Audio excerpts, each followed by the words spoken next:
Herschel Walker, as you are all aware by now, I'm sure, had that big story break in the Daily Beast yesterday. And there's a few bits of information I want to go through about kind of the aftermath, what happened after this story broke, that are pretty interesting. But before we get into that, in case you somehow missed it, a little bit of a summary. The Daily Beast released a story about how Herschel Walker paid a girlfriend allegedly in 2009 to get an abortion. Now, he pretends to be the most pro-life person ever, so obviously this is super hypocritical. As I said in my segment yesterday, I think he should absolutely have that right. I think people should have their reproductive freedom, so I would fight to protect him and his girlfriend's right to get that abortion, but he wouldn't. He is actively trying to take that right away from other people. So again, huge hypocrite, got it. Other information that kind of came out after this story broke. Politico reported that Republicans around him, well before this story broke, early enough to where this conversation was being discussed in a manner to discourage him from even running. And it was the knowledge of this story. So people around him in the Republican world knew about this before and they were worried about it. But people who were kind of his closest advisors tried to play it off. So take a look at this Politico piece. Reading, months before news broke alleging that Herschel Walker paid for an abortion, top Republicans in the state, including those advising his team, warned him that the story could torpedo his campaign. 4 people with knowledge of those preliminary discussions said that the abortion issue was well known within the state, even before reporters began inquiring about it.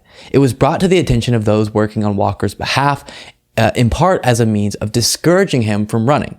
His team downplayed the potential disruption it would cause, but according to one of those people, they did not outright deny it. Quote, it was, it's not going to come out. You're being hyperbolic, said one top Georgia GOP operative, granted anonymity to discuss private conversations. The reaction was not, they're not going to say that because it never happened. It was like everything else, people aren't going to find out. So that is an interesting tidbit. Well before this became so public, there was knowledge about this in these circles, and the reaction of those very close to Herschel Walker who were trying to help him mount this campaign were thinking not, oh, this story shouldn't come out or won't come out because it's not true. It was, it won't come out, whatever. And so you can see there, there's been that knowledge for a while, which I do think is fascinating. Second piece of information about the aftermath. He had a record-breaking fundraising, Herschel Walker's campaign, that is, after the Daily Beast story came out. What the heck? Take a look at this. David Drucker tweeted, news, sources inside Herschel Walker's campaign confirmed to the DC Examiner the Georgia Republican had a record-breaking fundraising day after the Daily Beast story broke. Walker raised $182,000, including $50,000 during his Sean Hannity interview on Fox News. Now, oftentimes Fox News interviews are just huge softballs, so you would understand why that would spark a lot of fundraising. But to be honest, even though Sean Hannity kind of had this, I don't want to be talking about this tone of voice because he is rooting for Herschel Walker in this race, he did show a lot of the evidence that the Daily Beast had provided to Herschel Walker's face, and Herschel Walker did not have good responses for it. So it fascinates me that there's people out there who watch this man be just as clearly as you possibly could exposed as a huge liar and a huge hypocrite, and violating one of the principles they pretend to hold as Republicans, as pro-lifers, and they don't care. They donate to him in record-breaking levels for his campaign. And maybe the reason they're doing that is for the reason that this right-wing political commentator expressed. So does this change anything? I mean, do you want my opinion? You're listening. Not a damn thing. How many times have I said 4 very important words? These 4 words. Winning is a virtue. What I'm about to say is in no means a contradiction or a compromise of a principle.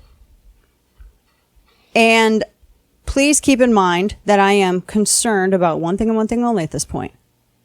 So I don't care if Herschel Walker paid to abort endangered baby eagles. I want control of the Senate. I don't care. Okay. so bizarre.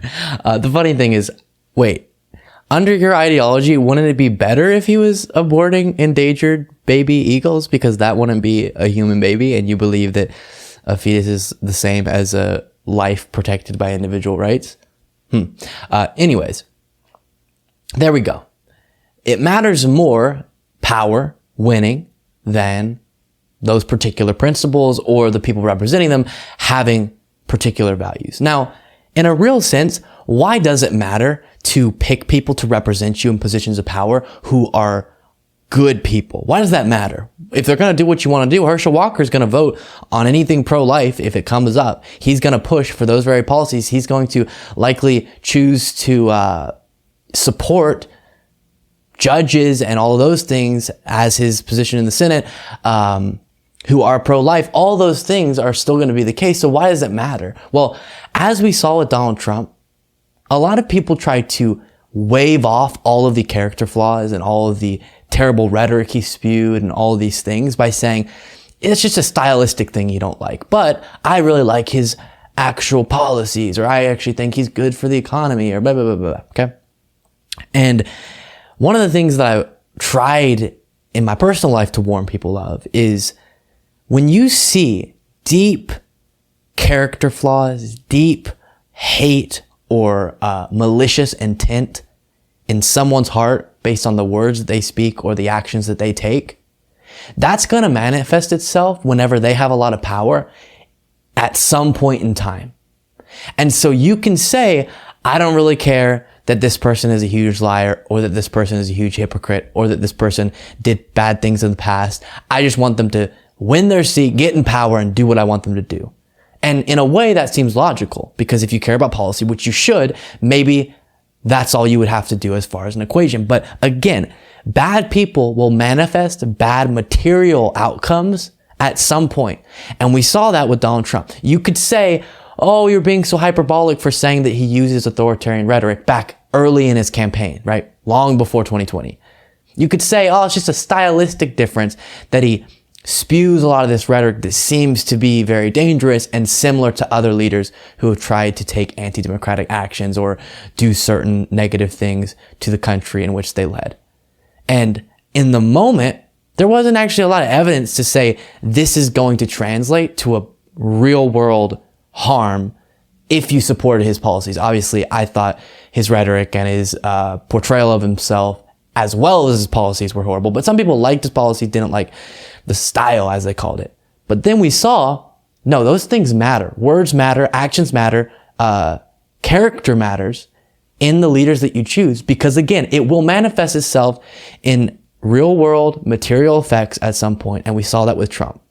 The character that people kept screaming about that was bad about Donald Trump showed itself so presently and so clearly whenever he lost the 2020 election.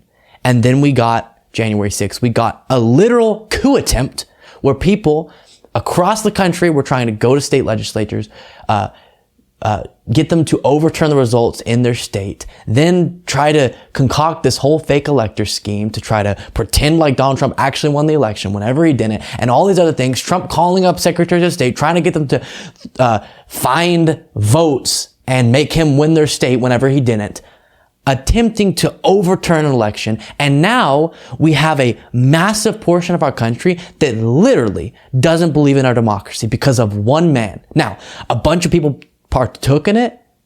A bunch of people were a part of the movement that Donald Trump started, breaking down the legitimacy of our democracy. But it was him. If Trump wasn't there and some other normal Republican lost the election, they would have moved along, Biden would have come in power, and it all would have been fine. Now we have irreparable damage done to our democracy, a massive portion of our country not believing in it because of Donald Trump. And because people decided to look past the obvious, blatant things that were wrong with his character because they thought that didn't matter. And then it manifested itself in his authoritarian tendencies and his anti-democratic and his deeply narcissistic tendencies in 2020 that led to devastating outcomes. And now we have a democracy that is deteriorated way more than it's ever been, barring a couple historical instances.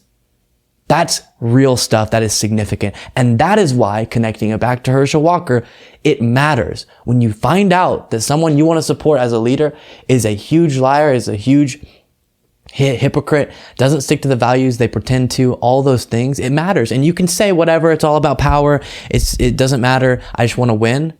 But it's going to manifest itself at some point, and it's going to do harm to people. And that matters. I have one more thing to show you guys. I know this segment's going long than most of mine. A little sum up to end on a lighthearted note, because I know that was kind of serious, of Herschel Walker's campaign in less than a minute. Take a look. My name is Herschel Walker, and I'm running for the United States Senate. Science said man came from apes. Wow. Now, some of these clips won't make sense to you if you haven't seen them in full, but each one of these was a story where he said something just ridiculous. They're still apes.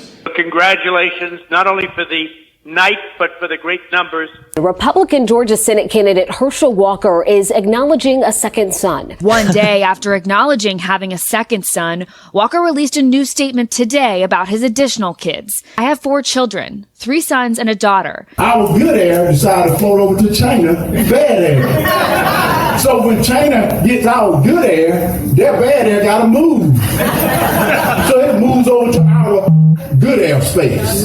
They've spent $50-something million against me. I told them they could have gave me that money. I could have made myself look bad. The Daily Beast is reporting this morning, Walker urged a woman who asked not to be identified because of privacy concerns to have an abortion after she became pregnant with his child when they were dating in 2009. My name is Herschel. It's been a ride, ladies and gentlemen, for Herschel Walker.